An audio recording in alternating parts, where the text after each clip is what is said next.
medar deui ngahanca deui tur ngahibur deui wargi Dahlia dina radiona sewang-sewangan ku bidangan dongeng Sunda ti Dahlia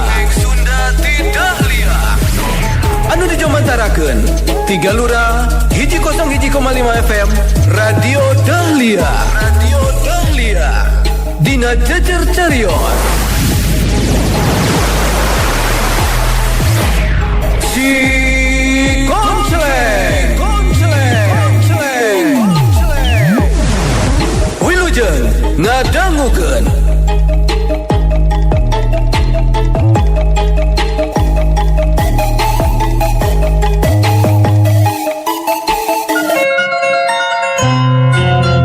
wargi Dahlia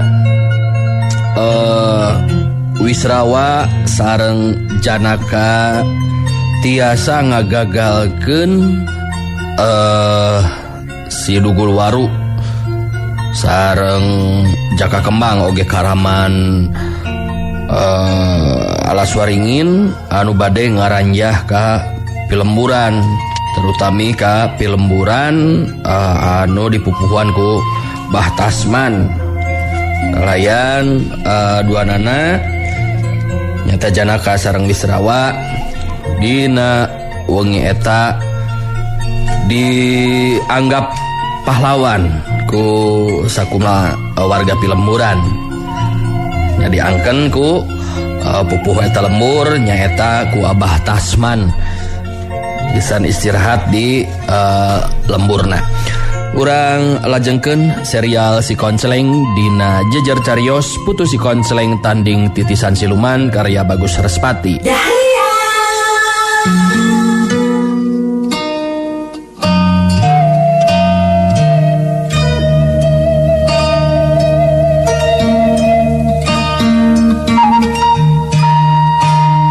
Wargi Dahlia caturkeun peuting eta di tempat sejen Si Konceleng keur paguneman jeung Eyang Widi Sakti sedengkeun santana maka tingali sare tibra dina luhur batu ampar Narawaca teh ya.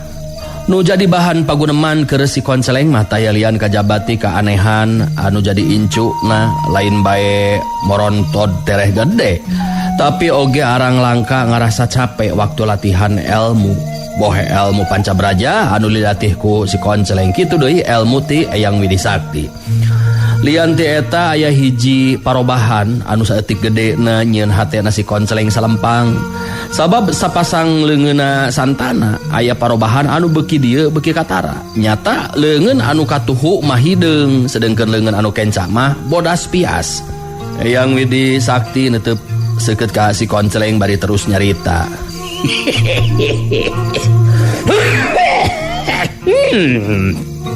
Hidup jaga yang oge ulah ngarasa kaget lamun ngincu hidup ayeuna loba kaenehanana memang geus kitu dikeresakeunnya sababnya ieu incu hidup dan jaga yang oge anu baris mampu nandingan kasaktena si garang larang gitu.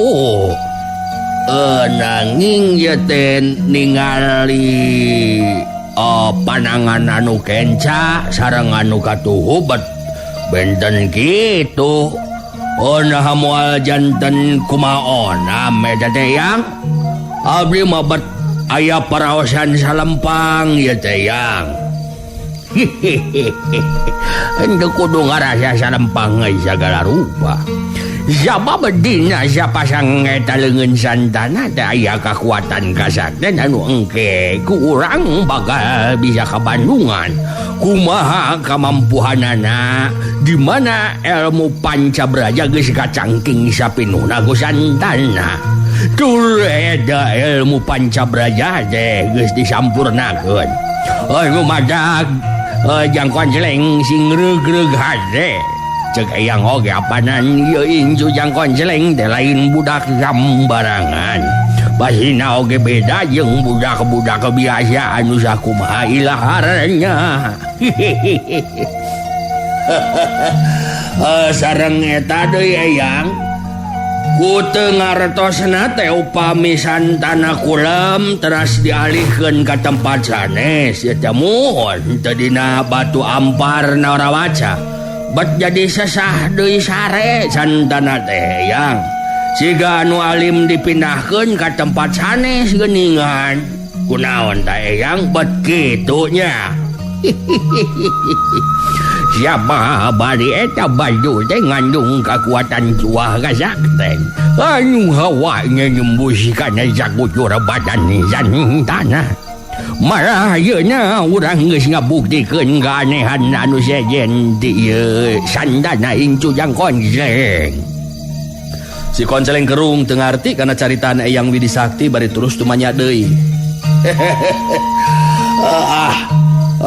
Naon deui kitu Eyang kaanehan anu sanesna teh anu kumaha teh ieu teh ya.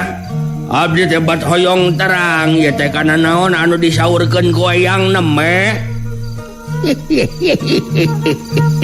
Geura urang keureut suku santana ku ieu peso leutik yo. Ieu peso teh kawilang seukeut.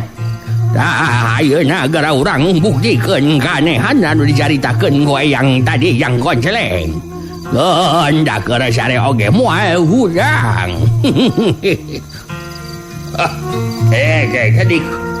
Di keurutnya.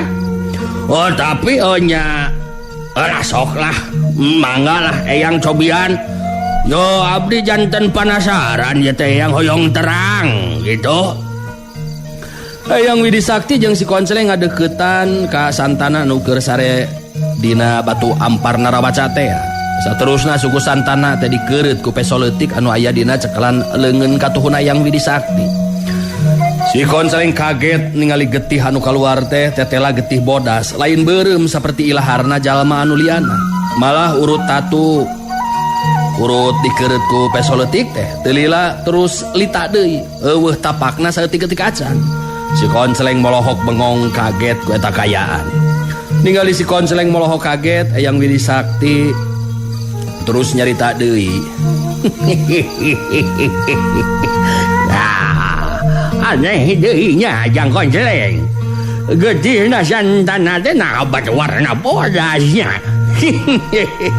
Terus daturut dikeureutna oge langsung lita deui. Ya, ieu kanyataan teh memang luar biasa Jang Konsleng. Aduh nya andaras Eyang. Bet nembe ningali ari keur abdi mah teh kayaan anu saperti kieu. Aduh pun incu teh tela sanes bocah sambarangan geuningan Eyang. Ceuk Eyang oge santana teh sanajan budak keneh tapi geus boga kekuatan kasaktena nu teu dipiboga ku jalma biasa. Anu madakeun Eyang mah tambah gilig jeung yakin yen ieu incu hidup teh memang pawaris tunggal ilmu Eyang. Sabab iwal ilmu ti Eyang anu bisa nyampurnakeun ilmu Pancabraja. Eyang oge beki yakin iwal ti santana incu hidup anu baris mampu nandingan kekuatan kasaktena si Garang Larang. Lah muga-muga we atuh leresing janten kanyataan Eyang. Pun incu tiasa mampu ngungkulan rupa-rupaning kejahatan. Mergi upami diantepkeun tos tiasa dipastikeun. Tambah naon mahabuna tindak laku si Garang Larang mangsa nebarkeun mamala sareng kajahatan dina kumbuh lumakuna ieu kahirupan. Gitu emutan abdi mayang. Memang bener gitu Jang Konsleng.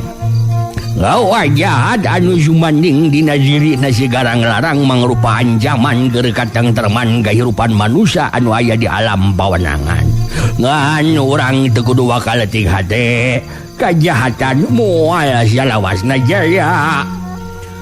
Si Konsleng anu geus nyaksian tur ngabuktikeun kaanehan santana anu jadi incuna ngarasa bungah di barungku pangharepan. Akhir barining supagi santana baris mampu ngungkulan kagarangan si Garang Larang demi katengtreman kahirupan di pawenangan.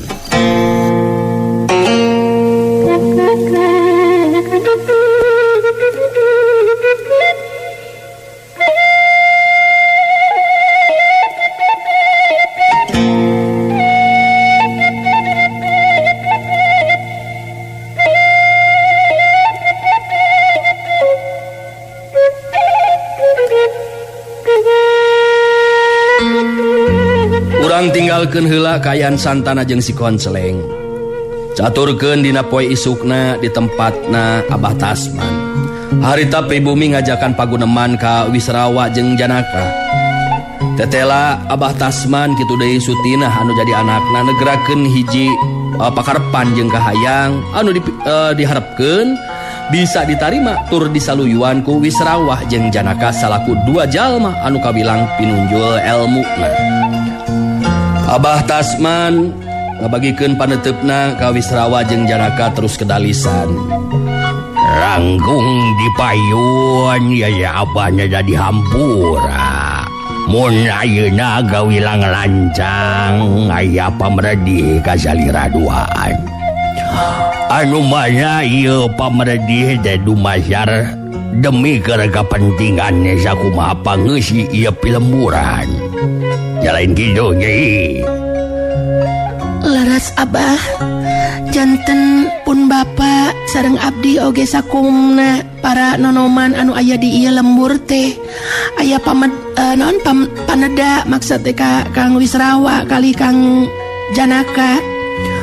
Upami henteu kaabotan mah aya di dieu heula we atuh samentawi sababaraha dinten mah wireh para nonoman nu araya di dieu aya maksad hoyong diajar kana ilmu bela diri supados upama aya gangguan tindak kejahatan teh tiasa ngabela diri. Da gitu anu diharapkeun ku para nonoman di dieu teh. Ya eda mah langkung salira duaan nyangakeun bobot pangayong timbang tarayuna aya di salira duaan. Wisrawa ungut-ungutan caritaan Abah Tasman memang bener. Nutup antep ka Abah Tasman jeung Sutina bari terus ngawalon. Daun rupi anu nembe disaurkeun ku Abah kali Sutina ku abdi duaan tiasa kahartos. Kaetang pamaksadan sareng sikap anu saya oge upama leres aya kapalai ti para panonoman atau ti para nonoman geusan diajar kana ilmu bela diri. Ganung hartos kagungan rasa tanggung jawab kana keamanan sareng katengtreman ieu pilemburan. Ya nuhun atuh upami kitu mah Kang Wisrawa. Atuh salajengna punten ieu teh kumaha ya dupi Kang Janaka. Maksud abdi teh nah sami kitu henteu kaabotan. Janaka gigideug bari terus ngajawab. Ya keur akang oge taya bayana. Bekal ilmu bela diri memang penting sabab gangguan keamanan ka ieu lembur jeung pangeusina teu bisa diantepkeun ku para nonoman utamana anu ngarasa tanggung jawab ngabela ieu pilemburan katut pangeusina. Wisrawa jeung Janaka memang teu bisa nolak kana pamentan Abah Tasman jeung Sutina. Pang-pangna mah aya pamerdih kitu teh lantaran ku hayang bisa ngabela lembur jeung pangeusina di mana engke meunang gangguan deui ti jalma-jalma anu jahat. Ngan aya nu rada tugenah pikeun hate Janaka mah. Sabab bisa kabandungan ku Janaka, perhatian Sutinah bet leuwih gede ditujukeun ka Wisrawa. Malah Sutinah wakca balaka hayang diajar jurus teh dilatih ku Wisrawa khusus manehna wungkul. Sedengkeun para nonoman anu sejenna dilatih ku Janaka. Tapi Janaka kapaksa kudu nyumputkeun rasa katugenahanana. Da puguh ku Wisrawa maranehna duaan teh di akuna kawilang dulur anu sarua keur pada ngalalana. Dina poe munggaran latihan jeung poe-poe anu saterusna beuki panas we hate Janaka teh sabab Sutina beuki deukeut bae ka Wisrawa anu sok padahal mah Janaka aya pikir kadua leutik ka Sutina.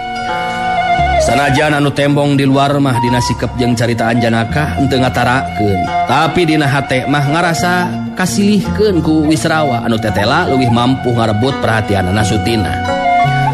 Janaka boga hate jeung pikiran yen ajen tahapan pangartina teu leuwih handap batan ajen pangarti Wisrawa. Aduh matak teu aneh lamun timbul perasaan sirik ka Wisrawa. Dina waktu anu katukang mangsa Janaka mika cinta ka Winarsih tetela Winarsih kalah ka jadi milik Wisrawa. Ayeuna panggih jeung wanoja ngaran Sutina anu narik kana hate bet kalah deukeut ka Wisrawa. Di mana parang merhatikeun Wisrawa keur ngalatih jurus ka Sutina, Janaka hate mah ngaheab panas bari ngomong sorangan dina jero hatena. Si Wisrawa bener-bener teu ngarti kana perasaan aing si kehet teh. Dasar jelema lunghi. Ti heula aing mika cinta ka Winarsi. Kumanehna direbut. Ayeuna aya wanoja anu narik perhatian aing. Di deuketan deui kumanehna. Sakuduna mah manehna teh ngarti Wisrawa, maneh teh kuduna teh ngarti. Bere atuh aing kasempetan sangkan bisa deket jeung Sutina. Rek kumaha aing bisa akur jeung jelema saperti maneh Wisrawa lamun kieu kaayaanana. Padahal aing boga kayakinan tahapan ilmu aing teu disanapeun maneh. Hiji waktu memang kudu dibuktikeun tur kudu aya kapastian. Saha anu paling punjul ilmuna di antara aing jeung maneh. Ijen teh memang kudu diteruskeun ieu mah Wisrawa. Kitu di antarana kaayaan hatena Janaka dina waktu harita anu tetep jadi neteuli jeung loba katugenah. Lantaran aya pikir kadua leutik ka Sutina, tapi Sutina bet kalah ka deukeut ka Wisrawa. Sedangkan Sutina anu memang hayang dilatih khusus ku Wisrawa katingali tiap latihan teh sumanget takeranan. Malah dina waktuna leureuh diuk ngareneng dina catang kai bobo. Sutina nyusutan kesang dina tarangna tetep antep ka Wisrawa terus imut. Wisrawa narik napas panjang bari terus kedalisan. Cek akang oge ulah sumanget teuing nyal sebe latihan mah. Jadi weh meni jibruk gitu kesang teh capeknya. Mun Kang ari ningali Kang Wisrawa anu nuju ngalakukeun gerakan mah duh meni sapertos anu gampil teh nanging ari tos dicobian ku abdi mah bet asa gejet gerakan teh Kang. Ya henteu kedah kaget atuh Sutina. Bargi akang keur tacan asak latihan mah nya kitu be teu aya bentenna sareng Sutina ayeuna. Engke oge di mana tos sering latihan, asak latihan bakal karasa rampang sareng lancar dina ngalakukeun gerakanana. Janten ulah bosen latihan gitu. Dadakuna jadi gangguan teh upami tos aya panyakit hoream tah eta anu ngajantenkeun jadi pugang karena sagarupina hoream. Ari abdi mah moal dugikeun ka keuna ku panyakit hoream Kang. Asal tetep we Kang Wisrawa anu ngalatihna. Sanaos dugikeun ka sababaraha sasi oge abdi kersa. Mung Kang Wisrawa panginten anu teu tiasa mah nya. Memang aya keneh anu dituju ku akang teh ngan kawilang pribadi sifatna.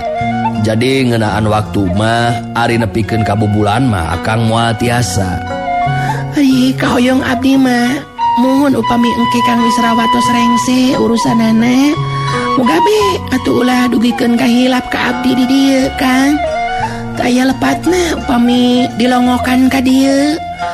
Ya ari keur akang mah moal nepikeun ka pegat hubungan. Anu penting ayeuna mah dina ngayakinkeun jurus kudu paham kana dasarna nyaeta naon cepet ceuli teguh. Dupi hartosna eta cepet ceuli sareng teguh teh kumaha Kang?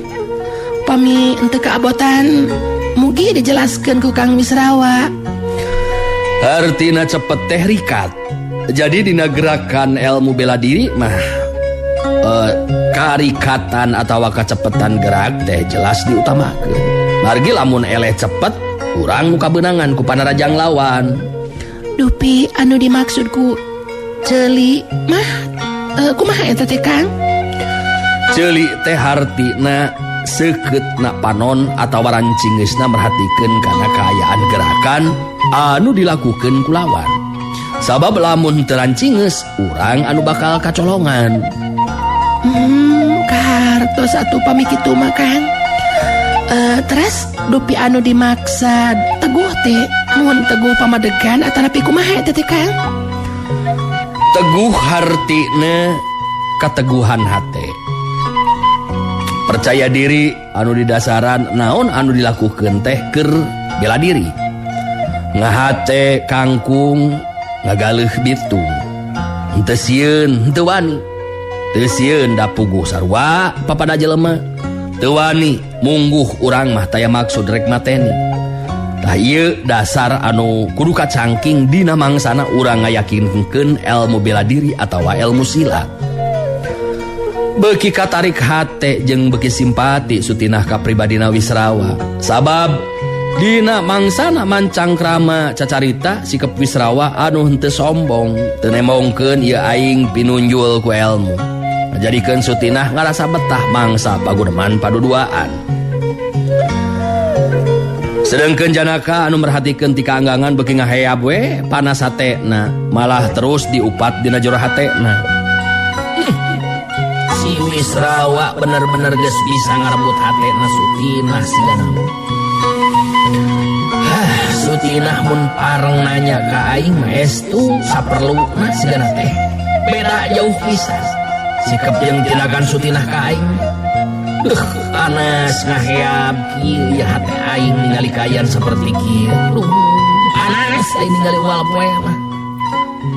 Si Wisrawa deui teu ngarti. Ngarti pisan karena perasaan aing si setan teh lah.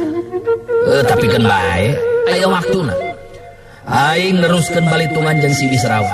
Kajen kumaha oge kudu aya kapastian saha anu leuwih unggul elmuna antara diri aing jeung Wisrawa. Itu galecokna hate Janaka dina waktu harita anu beuki nambahan rasa kacecebna ka Wisrawa. Anu dianggapna geus milihkeun deui bae dirina mangsa ngarebut hate wanoja ngaran Sutinah. Geus kitu mah Janaka terus ngaleos indit nepungan deui para nonoman pilemburan anu dilatih ku manehna. Tetela anu dilatih jurus teh lain ngan saukur para nonoman anu aya di lemburna Abah Tasman hungkul. Di tempat sajian oge harita Barjaya anu memang bisa nyarita jeung meuli hatena guruna nyata Mbah Lalana. Harita Barjaya bener-bener tekun dina latihanana, poho kana waktu jeung kacape. Teu aneh lamun Mbah Lalana jadi tamplok perhatianana jeung kanyaahna ka Barjaya. Barjaya nyelang leureuh sanggeusna latihan jurus. Harita Mbah Lalana ngajakan ngobrol ka Barjaya anu diharepkeun bisa jadi murid anu mampu ngubaran ka nyeri hatena. Sabab Jaka Kembang jeung Wisrawa keur Mbah Lalana mah dianggap murid anu gagal. Mbah Lalana neuteub antep ka Barjaya anu jadi muridna bari terus muka babaran lisan. Ye perhatikeun kukula si Jalu nepikeun ka poho ya kana waktu jeung teu ngingetkeun kacape. Terus-terusan tekun mangsana neuleuman ilmu. Bacigan wayang anggeus isuk pake eto geuningan Jalu. Lain kitu mah.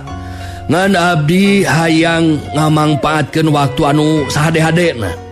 Sabab karasa ku abdi kangaranan teu masagi ku pangarti mah ukur jadi korban jalma-jalma anu punjul elmuna. Anu matak abdi moal rek miceun waktu teu puguh ieu teh mah. Ya dana naon Jalu. Malah aya hadena mangsa neuleuman ilmu di kula dibarengan ku sumanget jeung cita-cita.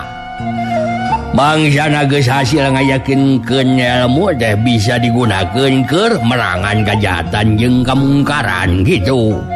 Jelas eta mah cita-cita abdi mah. Sabab ku cara kitu ngandung harti abdi hormat tilawat kanu janten guru. Teu ngalakukeun tindakan hianat ku cara ngotoran ngaran anu jadi guru. Nyata ngalakukeun tindakan anu ingkar tina atikan salira embah. Ya bener alus kitu Jalu. Ulah saperti si Jaka Kembang jeung si Wisrawa. Ulah bener-bener ngarasahan jelu jeung kaduhung make boga murid eta dua jalma. Gawilang gagal duanana oge. Tapi kan bae anu geus kajadian mah moal bisa dibalikan deui. Anu penting si Jalu mah ulah nepikeun ka cara saperti eta dua jalma. Moal atuh mah. Malah abdi kudu bisa ngangkat harkat derajat anu jadi guru ku cara tetep gugontuhon kana wejangan-wejangan ti embah mangsa rumingkang di alam pawenangan.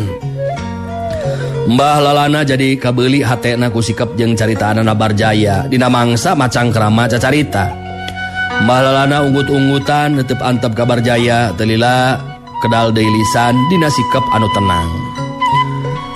Ilmu pamungkas anu kacangking kukula disebutna Aji Hastabraja. Gawilang ilmu anu geus dina tataran ajen kasakten.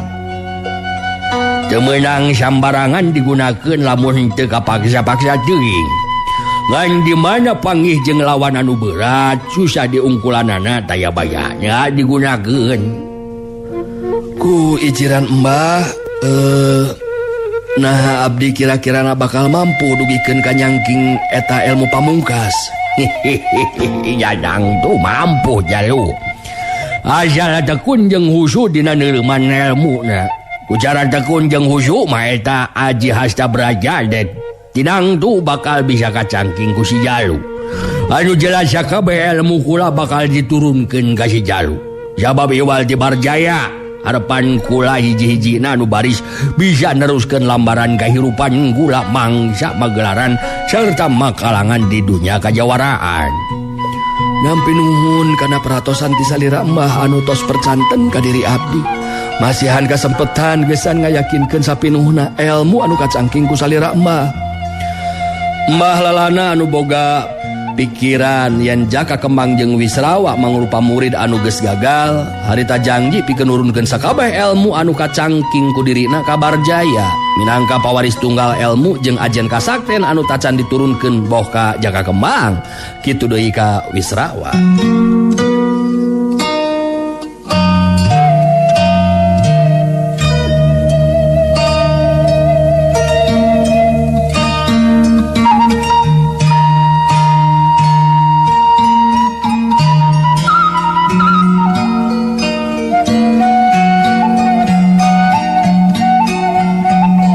Wargi Dahlia caturkeun harita kaayaan di alas waringin.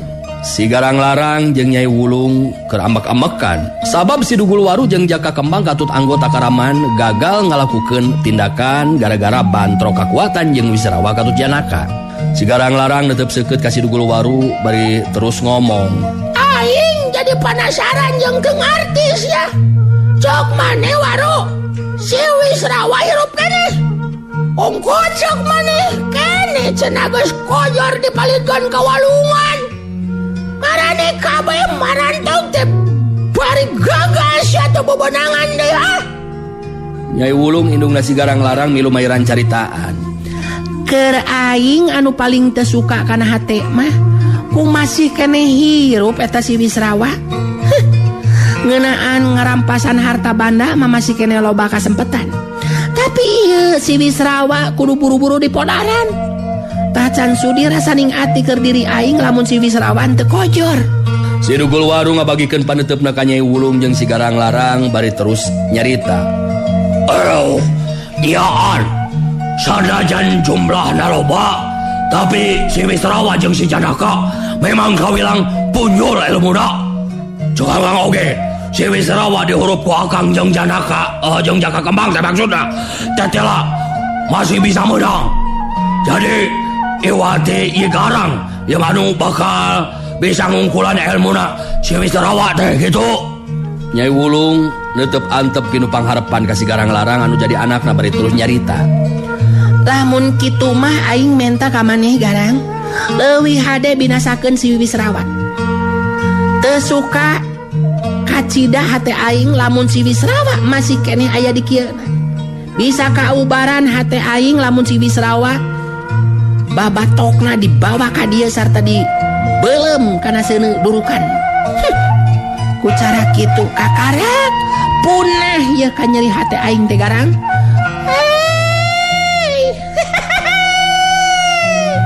Tenang manya tentong wakal ati ka hate mak. Ku aing bakal dibuktikan eta kahayang maneh. Lumatak aing ayeuna mah baturan ku maneh Kemang. Urang teangan si Wisrawa jeung si Barjaya oge sakalian jeung si Lalana tah. Lamun tiluanana geus pada binasa kakarak aing neangan si Konceleng. Geus sakabeh eta mangkluk malodar tah kakarak indung aing jeung aing bakal tenang. Nyai Wulung satuju kana rancang si Garang Larang anu jadi anakna. Bener gitu Garang.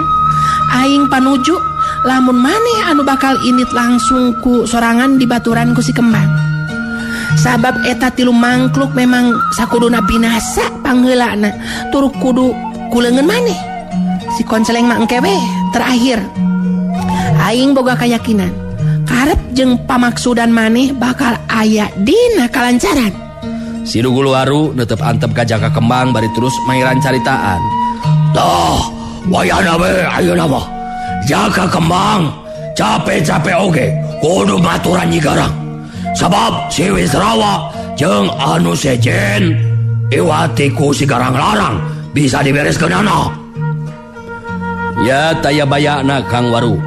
Uring bakal ka ubaran kacape teh mangsa engke ningali si Wisrawa jeung si Lalana ajal binasa. Teu ngabibisani lamun Nyai Wulung hanjelu jeung panasaran. Sabab panyangka urang kabeh mah si Wisrawa teh bener-bener geus tinggal ngarahna. Nyai Wulung milu mairan caritaan ngajurungkeun si Garang Larang anu jadi anakna pikeun geura-geura init pikeun ngalaksanakeun pamentana. Geus montong lo badai ngomong ayeuna mah deuleu. Leuwih gancang init bakal leuwih hade. Sabab bakal tereh beres anggeus urusan anu kudu dilaksanakeun. Sok geura mantog ka itu Garang. Ulah kalaka ngebacot wae di dieu. Sabab moal aya tungtungna deuleu. Manen teu kudu riweuh kitu moal. Nu penting engke ku aing bakal dibawa ka dieu bobatokna si Wisrawa. Bisi arek dibeuleum teh aku maneh. Pek, ulah beuleum ku maneh sapuasna sia mah. Oh tinggal opatan deui anu kudu diparaehan deh. Hayo, urang edet mantog ayeuna mah Kembang. Si Garang Larang dibaturan ku si Jaka Kembang. Terus init tinggalkeun alas waringin kalawan tekad arek ngala jiwana Wisrawa barjaya oge mbalana. Eta jalma tiluan teh kudu pangheulana di ala jiwana tur kudu kuleungeun si Garang Larang sorangan. Si Dugul Waru jeung Nyai Wulung ngajajabkeun ku paneteupna. Sanggeusna jirim si Garang Larang jeung Jaka Kembang leungit kahalangan ku tatangkalan galede, si Dugul Waru terus nyarita. Waduh, cina karasaeun tah ku si Wisrawa jeung si Janaka anu coba-coba nyeun masalah jeung karamana alas waringin. Ngan eta ku teu sangka si Wisrawa teh bet hirup keneh Nyai. Heueuh nu matak aing handeueul oge Waru. Gede milik oge ta mangkluk teh. Disangka geus modar masih keneh hirup. Tapi kangaranan panggih jeung anak aing si Garang Larang mah bisa dipastikeun si Wisrawa teh bakal kojor. Benar Nyai. Sanajan si Wisrawa punjul elmuna ngarana nyiharupan kasaktian si Garang Larang. Tiah moal aya nanaonan elmuna si Wisrawa mah. Jadi sirah si Wisrawa teh rek dibeuleum ya. Hah? Dibelum ku Nyai. Dalam bener gitu Waru. Anu matak aing menta supaya babatok si Wisrawa dibawa ka dieu. Diasupkeun ku aing kana senedurukan sia. Kakarak hate aing puas sarta suka sugema lamun geus laksana saperti kitu. Ya. Kuring yakin eta kahayang bakal laksana Nyai. Sabab geus kabuktian si Dewi Amba anu elmuna sababat jeung mahlalana nyata teu mampu nandingan kasaktian si Garang. Nu matak geus eueuh si Wisrawa, si Barjaya jeung mahlalana sarta si Konceleng mah bisa dipastikan si Garang Larang jadi bocah sakti tanpa tandingan. Kekuatan urang, tindakan urang geus moal aya anu bisa ngahalangan. Si Dugul Waru jeung Nyai Wulung pada baroga kayakinan maksud jeung tujuan si Garang Larang bakal laksana tinekanan sabab geus moal aya deui anu bisa nandingan kana kasaktian bocah sakti si Garang Larang anu garan. Wargi Dahlia geuningan waktosna parantos teu kapan. Urang ecakeun deui serea si konseling dinten ieu atuh insyaallah enjing urang lajengkeun deui kumaha salajengna seria si konseling atau nepi putus si konseling tanding titisan siluman dina episode anu sejaga sorang. Dinten ieu sim kuring undur pamit hatur nuhun kana sade paratos sarana hapunten samurai kalepatan wilujeng kantun permios. Assalamualaikum warahmatullahi wabarakatuh. Panteng radio Panteng Dahlia enak-enak lenggamnya Dahlia prung go goyang. Wargi Dahlia cag heula urang cageun heula dugi ka dieu dongeng Sunda ti Dahlia dina dinten ieu. Dina carios si konceleng tong hilap ulah dugi ka kantun enjing patepang dangu deui dina acara sareng tempat anu sami mung di 101,5 FM Radio Dahlia. Wilujeng kantun permios.